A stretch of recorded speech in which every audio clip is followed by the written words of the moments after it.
Wow!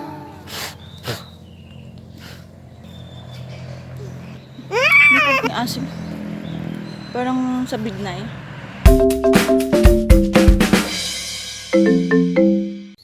Hi guys! Welcome back to my YouTube channel. So, ayan. It's been a long time na nakapag-vlog ako. And for today's, ayan, gusto ko ulit itry mag-vlog. So, ngayon, papakita ko sa inyo yung bunga ng aming mga mulberry. Pero, hindi ko na na-vlog nung una. Yung napakadaming bunga ng mulberry. At, hindi ko na nga na-video at hindi ko na i-vlog. So, ngayon, papakita ko yung mga ibang bunga at kung gaano ba siya at anong lasa ng mulberry. So, tara! Hi guys! Nandito nga ako sa ilalim ng puno ng mulberry at bale, tinignan ko yung mga bunga ng mulberry kung meron pa. Pero yung iba, naubos na kasi nung nakaraan hindi ko nga na-vlog, hindi ko na-video. Bale, try ko siyang gawing mulberry jam pero hindi ko pa rin makuha yung perfect na paglapot ng mulberry. So, andito ako at kukuha tayo ng isa at papakita ko sa inyo. Eto nga may isang bunga dito, may isang hinog. Bali, super ano na siya. Super hinog na, hindi na to pwede. Kuha tayo ng isa. Eto guys, may nakita akong isa dito. Ito. Yan.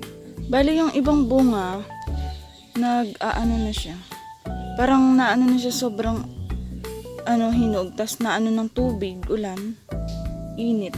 Yung mga naunang bunga, yan, bali, yun talaga yung napakatamis. Tapos parang paglipas na, tumatabang na rin.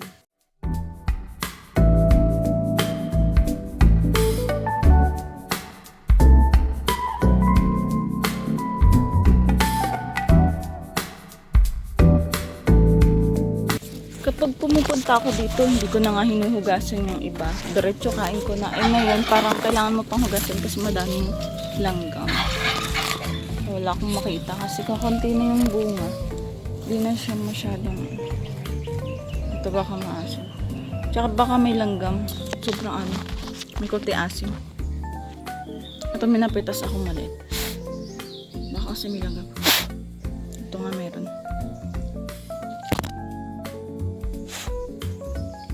Ito matamis. Matamis na may konting asim.